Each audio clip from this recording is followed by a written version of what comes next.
Parlons économie sur Radio Lac. Avec la Chambre de commerce, d'industrie et des services de Genève.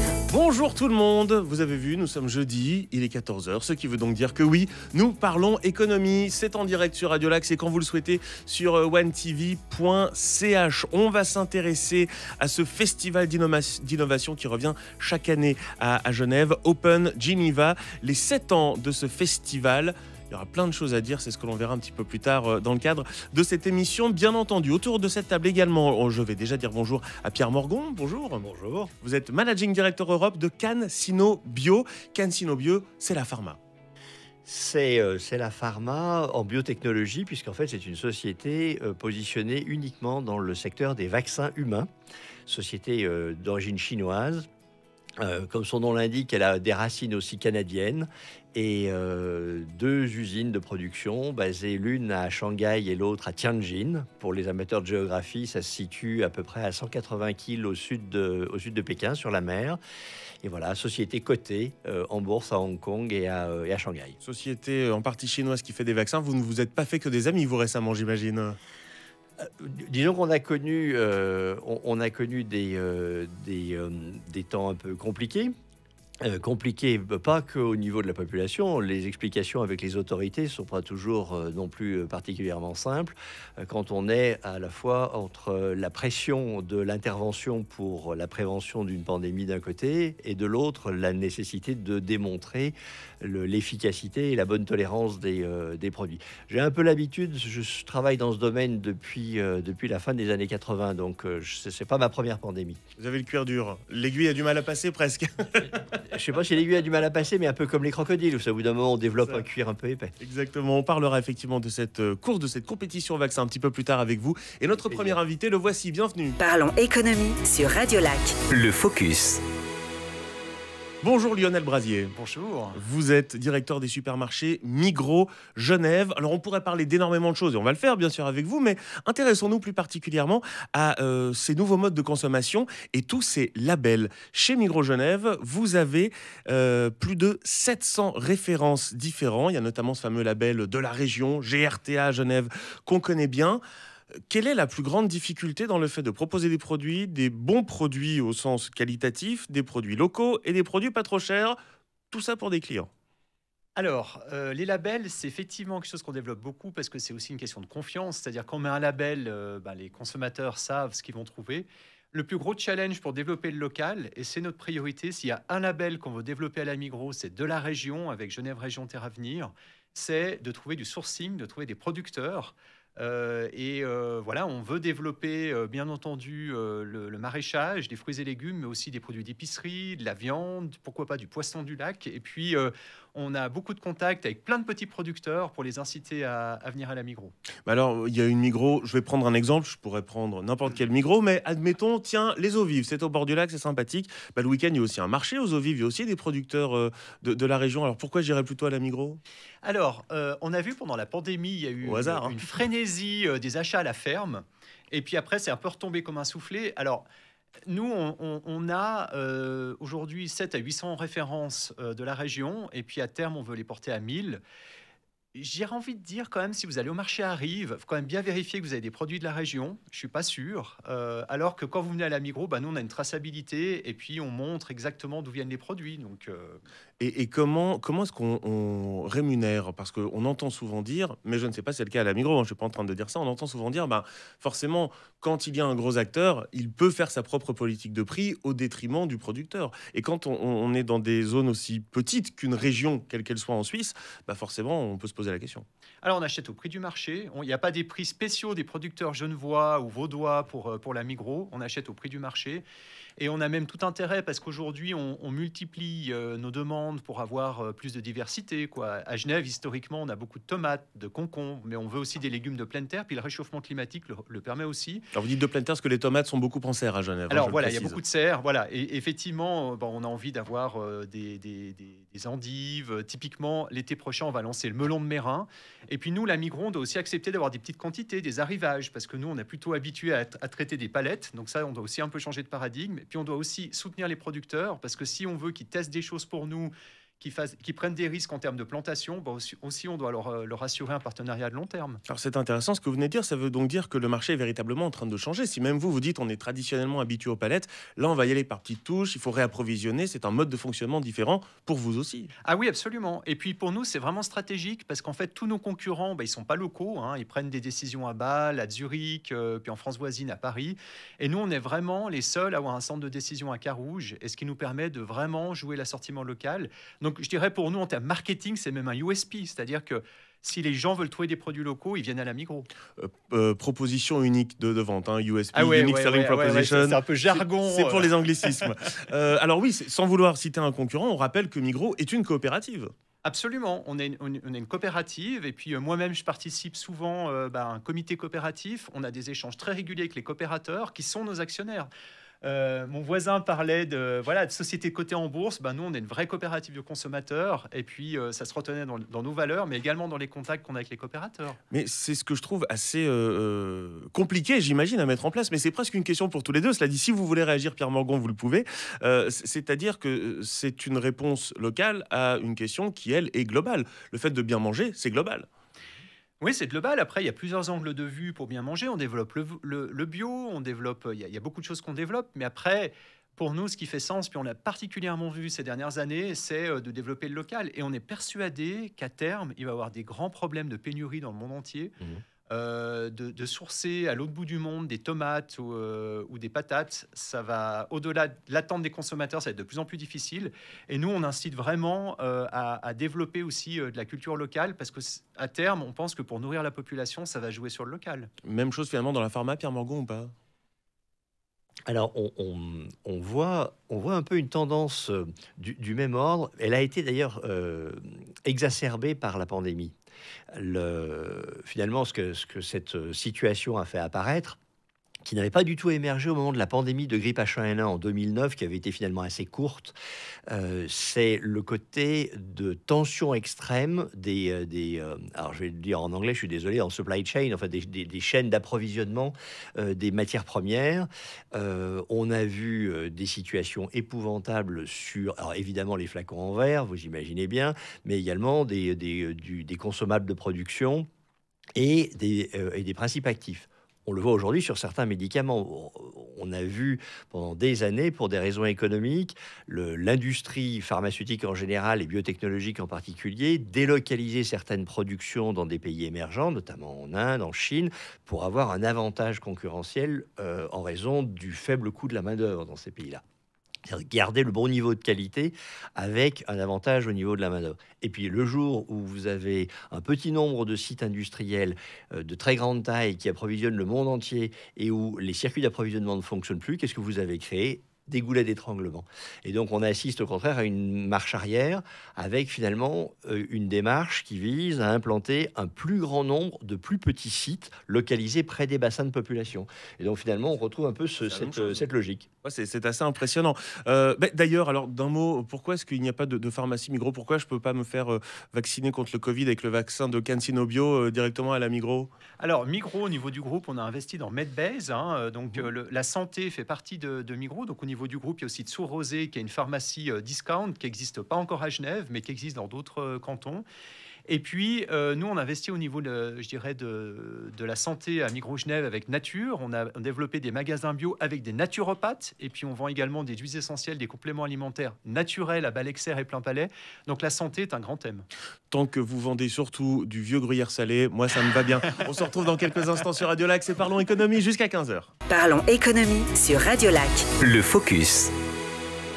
On continue de s'intéresser à nos labels et ils sont nombreux à la Migros en compagnie de Lionel Brasier, le directeur des supermarchés Migros Genève. Vous me disiez hors antenne, parce que je vous posais la question, pourquoi est-ce qu'on trouve des Migros Genève dans le canton de Vaud, à Nyon notamment? Je vous laisse me réexpliquer la raison. Alors, parce que Migros Genève, on a été créé en 1945. Donc, le premier magasin était rue du Prince. Et à l'époque, Migros Vaud est arrivé un peu plus tard. Et donc, il y a eu une expansion naturelle dans ces années-là jusqu'à Nyon.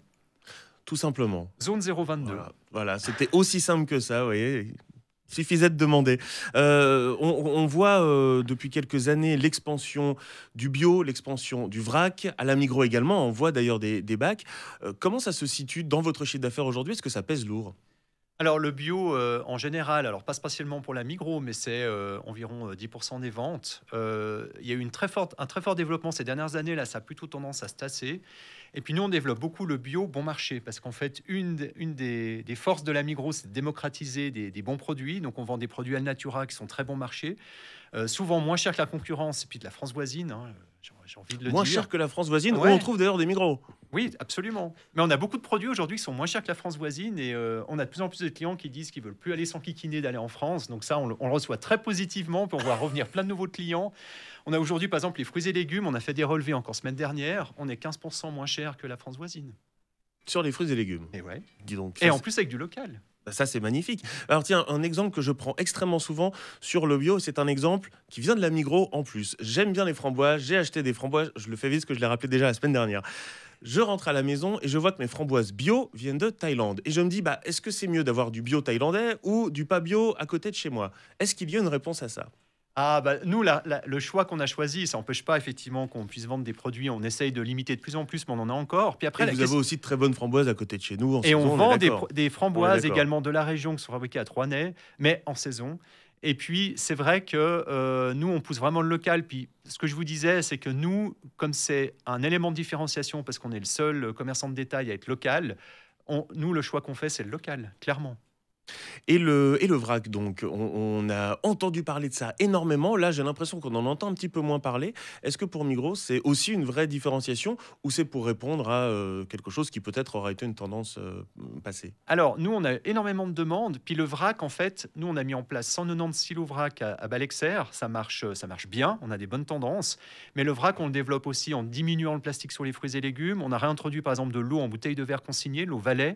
Donc, on essaie vraiment de diminuer les emballages. C'est une vraie tendance. Après, je pense qu'il y a encore beaucoup je dirais, de réflexes de consommer des produits qui sont encore empaquetés. Donc, il y a encore du chemin pour que ça atteigne 50% du marché. J'aimerais également accueillir autour de cette table, il cherchait sa cumulus à la caisse, c'est pour ça qu'il a quelques minutes de retard. Vincent Subilia, bonjour. Bonjour Benjamin, merci de l'accueil. Le directeur général de la CCIG. Migros Genève, on ne fait pas beaucoup plus forme de réussite locale genevoise que Migros Genève. Absolument, Migros comme meilleur et merci. Donc ravi d'être à vos côtés. Et puis j'ai écouté attentivement les propos s'agissant du commerce de proximité parce que c'est un enjeu clé pour la Chambre de commerce de pouvoir valoriser nos acteurs du tissu local, quelle que soit leur taille. Et donc j'étais aussi interpellé par les différents propos qui pouvaient être tenus, notamment quant au coût de certains biens de ce côté de la frontière, parce qu'on le sait pour le commerce de proximité genevois, et on a eu l'occasion de le dire et de le répéter en période Covid, qui est heureusement derrière nous, mais ils font face à des défis majeurs. Il y a les 100 km de frontières qui nous séparent de notre grand voisin hexagonal, avec un Francfort qui se maintient, et donc une tentation assez naturelle de traverser cette même frontière, où l'on peut retrouver d'ailleurs effectivement la Migros, qui est présente intelligemment et historiquement. Vous avez le basculement vers le digital, où là aussi, je ne veux pas faire de publicité pour la belle enseigne qu'on reçoit ici, mais où Migros était aussi précurseur. On pense à Le Shop et d'autres. Donc là, c'est aussi, si vous voulez, un changement de paradigme que les commerçants ont dû intégrer. Et puis, s'agissant de l'agglomération, si vous voulez écouler des produits, eh bien, il faut le faire en ayant une forme de convivialité dans les lieux d'accueil, en permettant d'assurer aussi la mobilité, qui est un enjeu clé sur lequel travaille la Chambre de commerce. Donc, pour toutes ces bonnes raisons, moi, je suis très heureux d'entendre que non seulement on mange des produits, enfin qu'on peut faire l'acquisition de produits de qualité à des tarifs démocratiques, et ce, en proximité, en faisant justement prospérer le tissu économique genevois. C'est important, ce sont deux choses extrêmement essentielles. Et pour rebondir sur ce que vous nous disiez un petit peu plus tôt, Lionel Brasier, la question de pénurie sur le long terme, d'arriver à trouver les produits dont nous allons avoir besoin, on entend de plus en plus dire que, par exemple, pour la viande de poisson, il faut manger moins mais mieux. Est-ce que Migros accorde une importance à cela, peut-être en mettant plus en avant d'autres légumes ou des choses comme ça? Oui, alors on apporte beaucoup d'importance à l'approvisionnement indigène. Aujourd'hui, il y a la moitié de l'épicerie qui est fabriquée en Suisse. Et je dirais même qu'aujourd'hui, en Suisse, on a moins d'inflation parce qu'on a su protéger notre agriculture. C'est-à-dire que pendant des années, on nous disait « ouais, il y a les barrières protectionnistes et tout ». Mais en fait, on voit bien que nous, on a 6% d'inflation sur une année. En France voisine, ils sont à 15%. En Allemagne, ils sont à 20. Et finalement, le fait d'avoir protégé notre agriculture, ça nous protège aussi d'avoir des produits et de les avoir suffisamment en quantité. Donc, et effectivement, par rapport au réchauffement climatique, les matières premières vont être de plus en plus disputées. Et si on a du local, ça, personne ne peut nous l'enlever. Et puis, c'est un moyen d'assurer la diversité dans la nourriture de la population, clairement. Et que cherche le consommateur aujourd'hui quand il vient à la Migros?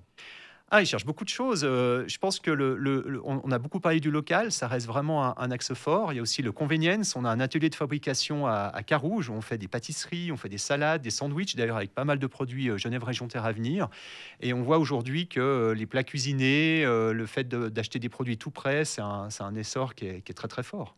Et quand même une question par rapport à celles et ceux qui travaillent à Migros Genève. Il y a une enseigne qui a augmenté le salaire minimum. Alors certains disent c'est formidable, d'autres disent c'est surtout un coup de com'. On ne va pas commenter ça là, mais là encore, quel est presque le positionnement, je dirais, de Migros Genève par rapport à ça, par rapport au salaire de vos employés? Alors, il y a la question du salaire, et aussi la question des conditions sociales, de la caisse de pension, il faut vraiment tout regarder.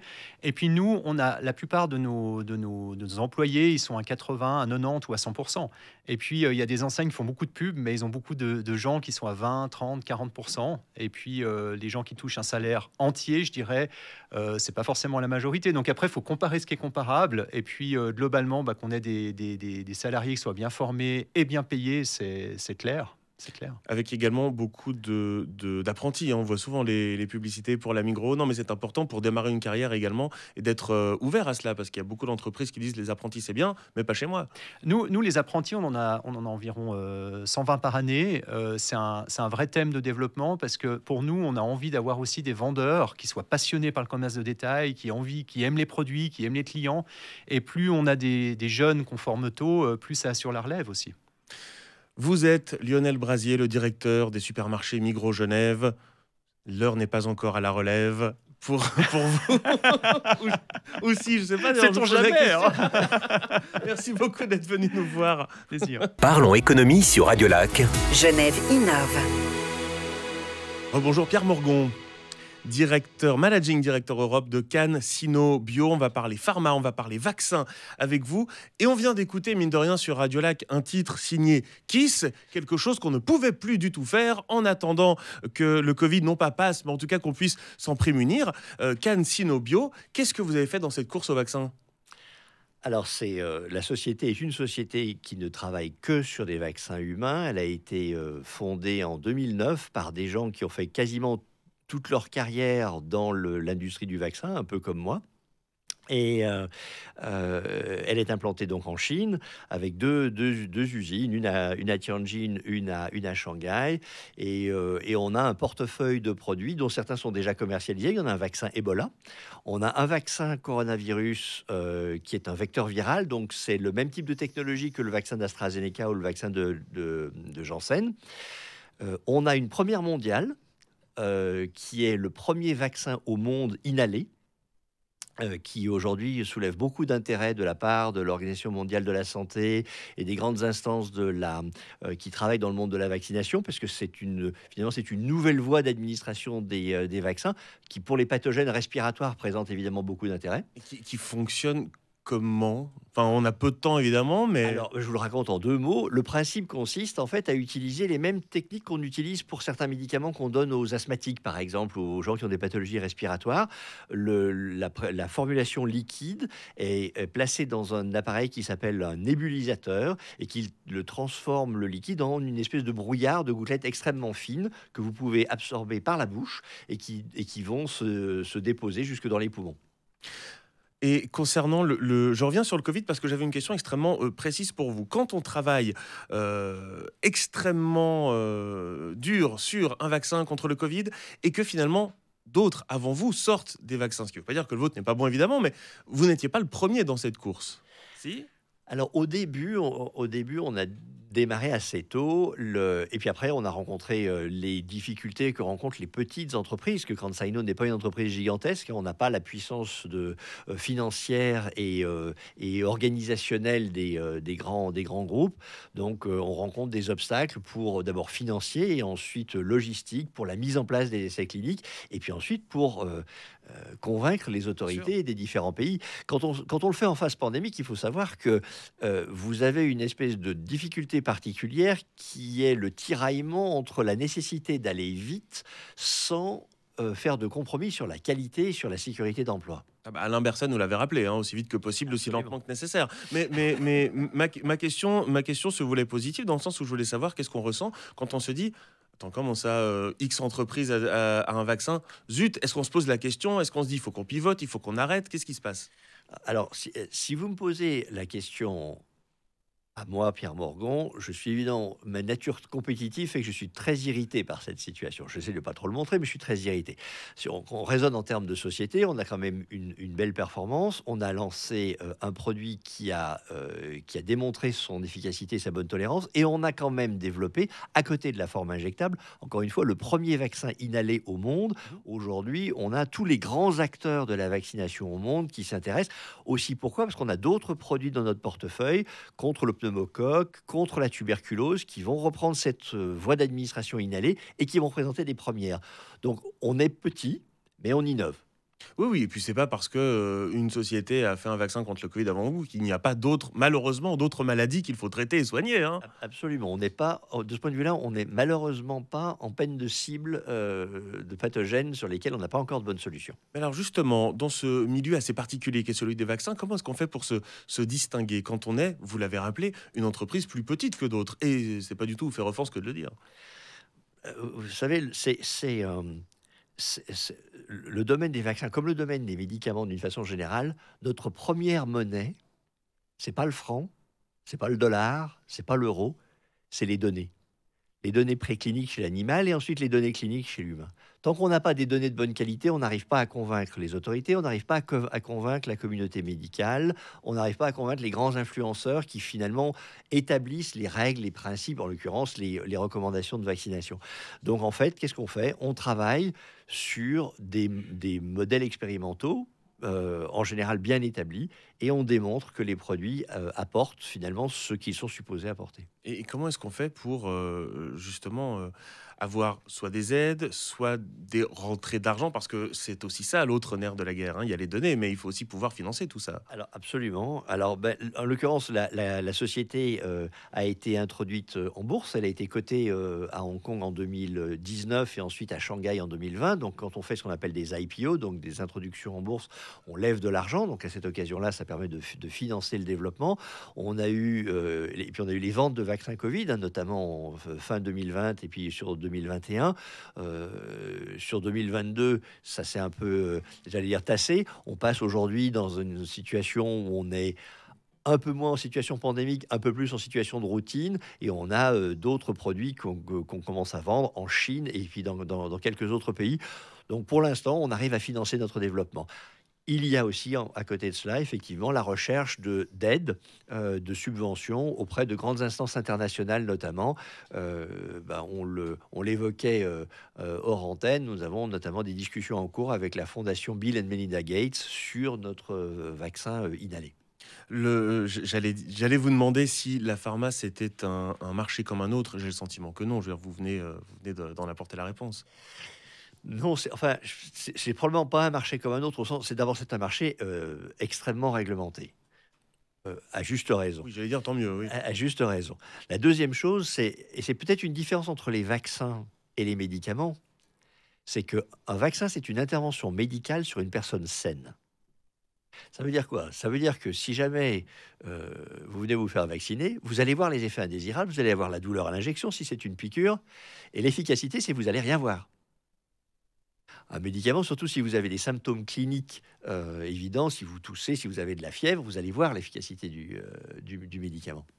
Dans le cas du vaccin, on ne voit pas l'efficacité. C'est une des problématiques, c'est que on voit bien les problèmes de tolérance et on ne voit pas du tout l'efficacité. Oui, et donc du coup, on peut dire, j'étais déjà pas malade avant, je ne le suis toujours pas, donc le vaccin n'a servi à rien.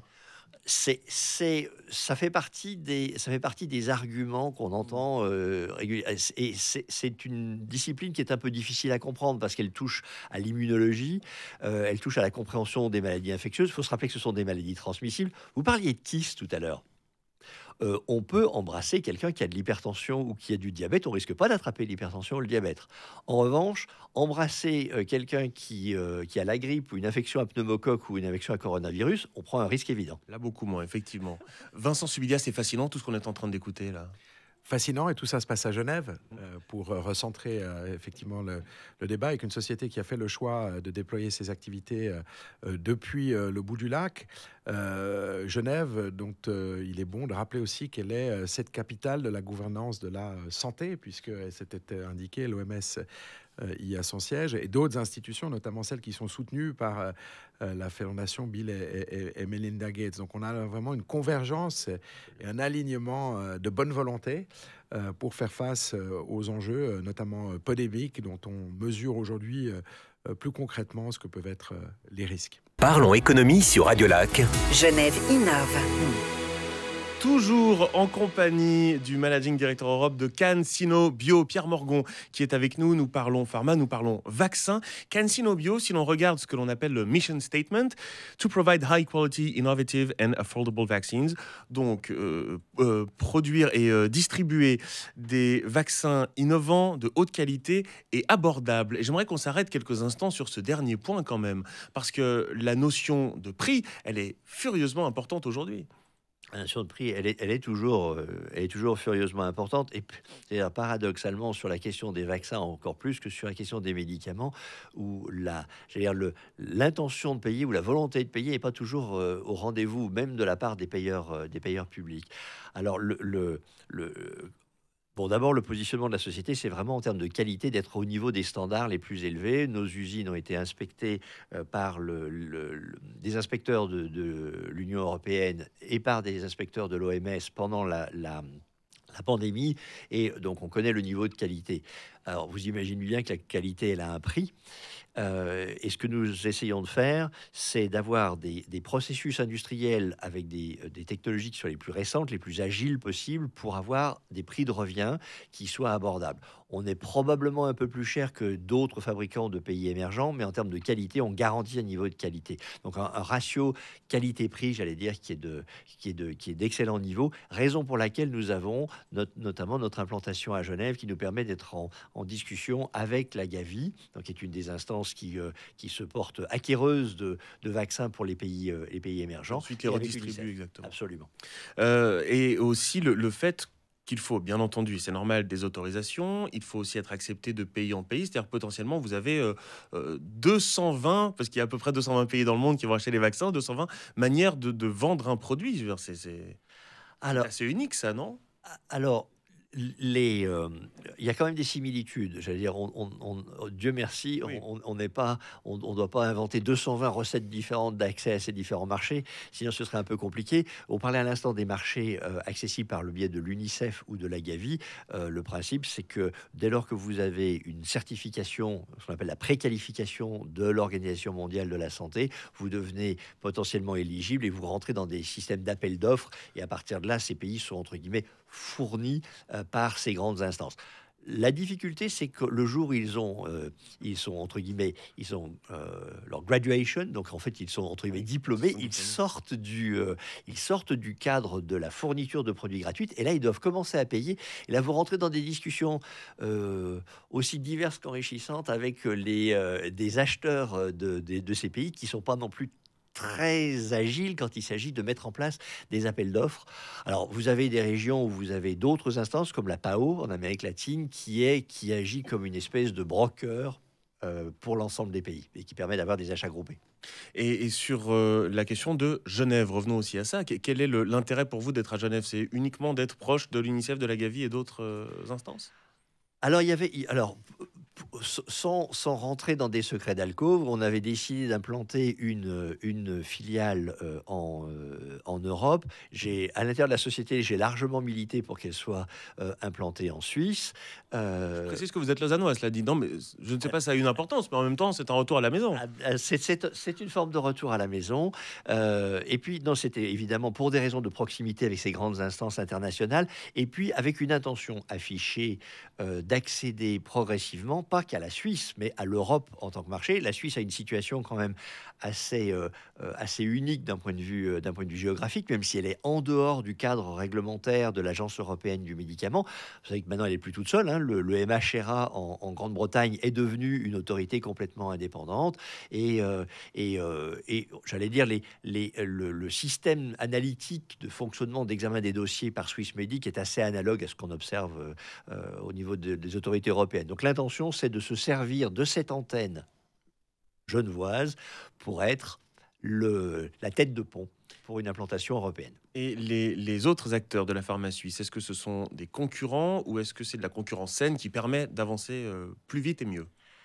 Alors, vous n'avez plus de joueurs de vaccins en Suisse. C'est fini. Depuis la disparition de Bernat, c'est fini. Alors, vous avez évidemment des grosses pointures en pharma, hein, mais dans le domaine du vaccin contre les maladies infectieuses, il n'y en a plus. Entre parenthèses, c'est une vraie question qu'il faudrait remettre à l'ordre du jour, parce qu'aujourd'hui, la Suisse est entièrement dépendante d'importation quand il s'agit de ces vaccins. En période pandémique, je ne sais pas si c'est nécessairement une bonne façon d'assurer sa souveraineté et la priorité d'accès pour ses citoyens. Mais je ne veux pas lancer un sujet trop provocateur. Non, mais cela dit, est-ce que le fait d'être en Suisse, ça vous permet aussi alors de discuter plus facilement avec nos autorités? Alors, ça permet clairement de discuter. On s'appelle Parlons économie, hein, il y a une notion de commerce là-dedans. Alors, ça permet clairement de parler effectivement avec les autorités. Et encore une fois, ça permet une proximité avec les grandes instances qui déterminent la politique de vaccination au-delà de la Suisse, hein, et même au-delà de l'Europe, dans le monde entier, notamment dans les pays émergents. La suite, alors, c'est quoi? C'est de continuer à innover, de continuer à dire, OK, on a ces vaccins-là, allons-y, allons de l'avant? Ou comment est-ce qu'on voit les 10 prochaines années? Est-ce qu'on espère d'autres pandémies? Alors, non, on n'espère pas d'autres pandémies. Mais, Notre réponse aurait été choquante, je vous le cache. Mais en revanche, il faut être prêt. Parce que la question n'est pas de savoir si on va en avoir une, la question c'est quand. Et on a beaucoup de risques qu'elle soit à nouveau liée à un germe respiratoire, probablement un virus.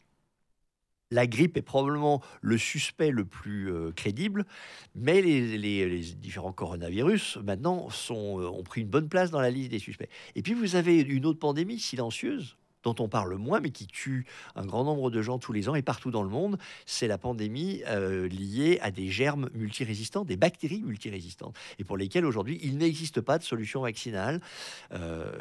Vous avez aussi une pandémie avec le VIH, le virus de l'immunodéficience acquise, qui aujourd'hui est bien traité, bien stabilisé sous traitement, mais pour lequel on n'a pas encore de vaccin.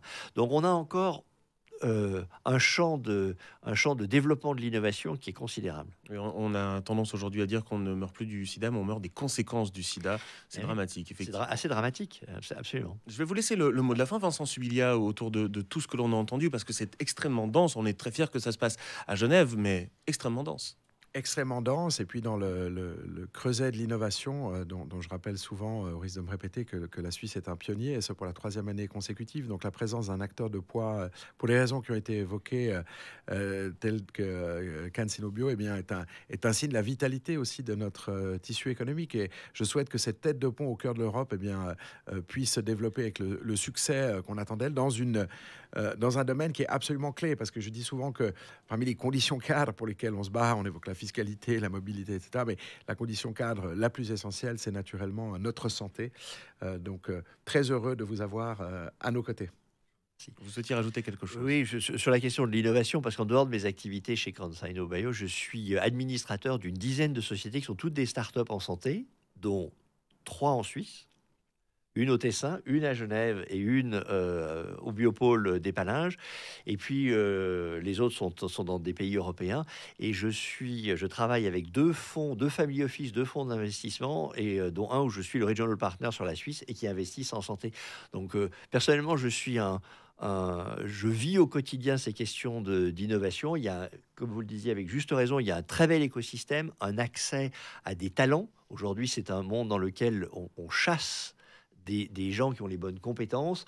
Et à Genève, dans ce carrefour à la fois économique et académique, on a un creuset assez remarquable en termes à la fois d'innovation et d'accès au talent pour les faire grandir. Voilà, des mots extrêmement sages. On va clôturer avec ceci, Pierre Morgon. L'une de vos casquettes, Managing Director Europe de CanSino Bio. Merci beaucoup d'être venu nous voir. Parlons économie sur Radio Lac. Le Focus. Il y a beaucoup d'émulsions dans ce studio et c'est tant mieux. Bonjour Julia Dallest. Merci d'être avec nous. Bonjour Thomas Maillard. Bonjour. Vous êtes coordinatrice et président d'Open Geneva. On va parler de ce festival d'innovation ouverte. Open Geneva, c'est du 16 au 26 mars. Quel plaisir de pouvoir à nouveau en parler, c'est-à-dire qu'ensemble, on résout de nombreux problèmes. C'est un petit peu ce que l'on peut dire en quelques mots, mais vous le ferez bien mieux que moi. Oui, alors le Festival d'innovation ouverte, donc c'est sa 7e édition. C'est un moment citoyen assez unique dans son genre à Genève et dans le monde. C'est un moment où on invite les citoyens, les citoyennes à pratiquer l'innovation de manière très ouverte. On parle de tous les sujets, des sujets qui sont proposés par les citoyens eux-mêmes sous des formats très libres, que ce soit des conférences, des ateliers, des cafés, des expositions. Et l'objectif, c'est de mettre en mouvement les citoyens qui souhaitent s'engager pour la société. Il faut dire que ce type de festival d'innovation s'est énormément développé. D'ailleurs, rien qu'en allant sur votre site internet, on voit où les choses se passent ailleurs dans le monde. Ah oui, alors ouais, Open Geneva a inspiré le monde. Je pense que Thomas c'est formidable, peut en ça. dire un mot. Oui, on est très fiers. Oui, quand on a fait la première édition du festival en 2017, on avait une visite d'une délégation chinoise de l'université de Tsinghua à Beijing et ça les a fortement inspirés. Et du coup, ils ont voulu refaire la même chose à l'université de Tsinghua et l'ont fait à la manière chinoise. Donc maintenant, c'est plus grand que ce qu'on fait nous. Et puis, il y avait une personne de l'ambassade de Suisse en Chine qui était à cet événement à Tsinghua qui a dit « C'est génial, il faut que la Confédération suisse soutienne le développement de ces activités. » Et du coup, on a développé aussi en Asie du Sud-Est. Donc, on a fait des événements au Laos, en Thaïlande, à Bali et au Népal. Voilà. Vincent Subiliac, qui connaît très bien la Chine, je ne peux que vous repasser la balle à ce moment-là. Non, mais c'est formidable d'entendre ça. Oui, alors très bien, ce serait prétentieux de ma part de le dire, mais c'est vrai que je fonctionne aussi comme vice-président de la Chambre Suisse-Chine et à ce titre, et dans le monde d'avant, before COVID, BC, on y allait souvent, on est allé ensemble, dans mon souvenir, et l'université de Tsinghua, dans laquelle il a fait mention, est une des institutions de référence véritablement, et donc le fait que l'on voit un modèle Geneva Made se développer sous d'autres latitudes avec la force de frappe, y compris démographique, que représente l'Empire du Milieu, c'est une reconnaissance, disons, de la grande qualité de l'innovation. D'ailleurs, la Chambre de commerce est, j'ose le dire ici, un partenaire historique d'Open Geneva, et donc on est très heureux et fiers de pouvoir être associé à cette magnifique initiative. Des ateliers, des tables rondes, des conférences, des hackathons qui seront là du 16 au 26 mars. D'ailleurs, même la santé sera abordée. Préserver notre santé, un patrimoine commun. Voilà, prenons soin ensemble. Ça, c'est une des très nombreuses choses que l'on va pouvoir découvrir. J'en reviens à cette idée de base, c'est-à-dire de réfléchir ensemble comment les choses sont structurées pour celles et ceux qui ne sont jamais venus. On se regarde. Alors, pendant le festival, c'est vraiment bottom-up. C'est vraiment l'idée que c'est les citoyens, la communauté qui proposent les sujets qui les intéressent, les formats qu'ils souhaitent développer et proposer au reste de la société. Donc, il n'y a pas vraiment de structure. Nous, on agit comme des coordinateurs. On est en soutien de la communauté. On ouvre des portes nouvelles pour que les personnes puissent organiser facilement leur événement. On les soutient dans la communication, on les soutient dans le recrutement. Mais on laisse beaucoup de liberté. On est Open Geneva. Un mot du hackathon Civis, celui-là a retenu mon attention parce qu'on est en période électorale, ça n'aurait échappé à personne. Redonnons la parole aux citoyens, un hackathon politique. Oui. C'est une des initiatives qui émane de cette association et qui veut finalement offrir un nouvel espace de discussion avec les citoyens. Et pour qu'il en ressorte quoi? Alors, il y a... Très souvent, on nous demande quel est l'output des hackathons, parce qu'il y a cette idée qu'un hackathon, ça va être un incubateur de projets. Alors, pour chaque hackathon qu'on a suivi, il y a toujours des outputs. Ça peut être une start-up, ça c'est vraiment quelque chose qui est inscrit dans l'esprit des gens, qu'un hackathon doit faire des startups. Mais par exemple, ça peut être des changements, des évolutions dans le management d'une organisation, ça peut être de l'intrapreneurship, c'est-à-dire qu'on a de plus en plus de corporates, de grandes entreprises genevoises qui louent nos services d'une manière ou d'une autre pour en fait faire du change management, pour inspirer ou permettre à leurs collaborateurs de s'ouvrir, d'avoir un espace sans jugement, où ils peuvent en fait faire des choses en dehors de la supervision du management top-down habituel. C'est extrêmement vaste, c'est pour ça que nous n'avons pas terminé d'en parler. Parlons économie sur Radio Lac. Le Focus. On continue de parler de ce festival d'innovation Open Geneva du 16 au 26 mars. Thomas Maillard, Julia Dallest, le président et la coordinatrice d'Open Geneva, toujours avec nous. J'aimerais qu'on démarre avec le début. Ça sera donc le 16. Ça va se dérouler où, quand, comment? Alors, depuis quelques années, on a un partenariat stratégique avec l'Académie des Nations Unies qui s'appelle UNITAR, Institut en anglais United Nations Institute for Training and Research, et aussi avec l'Université de Genève, on organise une conférence qui s'appelle le Geneva Trialogue, et dont le but est de faire dialoguer des institutions académiques, des institutions internationales et le secteur privé autour de l'éducation et de l'innovation pour le développement durable. Donc ça porte, pour Open Geneva, ça permet d'avoir une ouverture sur le monde et puis un espace de discussion pour savoir ce qui se fait dans le monde et puis qu'est-ce que Genève peut apporter en termes d'innovation ouverte au reste du monde. Oui, c'est ça qui est important, c'est de savoir aussi ce qui se fait ailleurs, parce qu'on peut avoir une très bonne idée ici, si quelqu'un a déjà eu la même ailleurs, on n'a qu'à s'en servir et la réappliquer. On fait que ça dans le monde, de réutiliser des idées des autres, les améliorer, puis de se les faire piquer, puis d'améliorer. C'est ça l'innovation ouverte. Oui, c'est ça. Mais quand c'est ouvert, c'est bien de se les faire piquer parce que ça permet on travaille pour le greater good, comme on dit. Bien sûr, on a plein de choses qu'on avait fait nous à Genève, que les Chinois ça les a inspirés, mais ils ont changé des choses. Et puis après, nous, on les a repris. Et on les a intégrés dans nos processus, bien sûr. Je vous posais la question en antenne, qui trouve les thématiques, quand on va sur le site Open Geneva, qui trouve les thématiques? Parce qu'il y a des choses, je dirais presque un peu entre guillemets évidentes. Lancer votre application innovante sans ruiner son budget, c'est une très bonne idée. Mais voilà, et d'autres choses comme un atelier de cartographie humanitaire. Alors, salle aux ambiances. Ouais, c'est ça.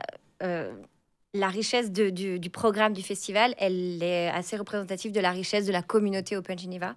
On a une communauté qui est vraiment faite de professionnels, d'étudiants, d'experts, de novices, de jeunes, de moins jeunes.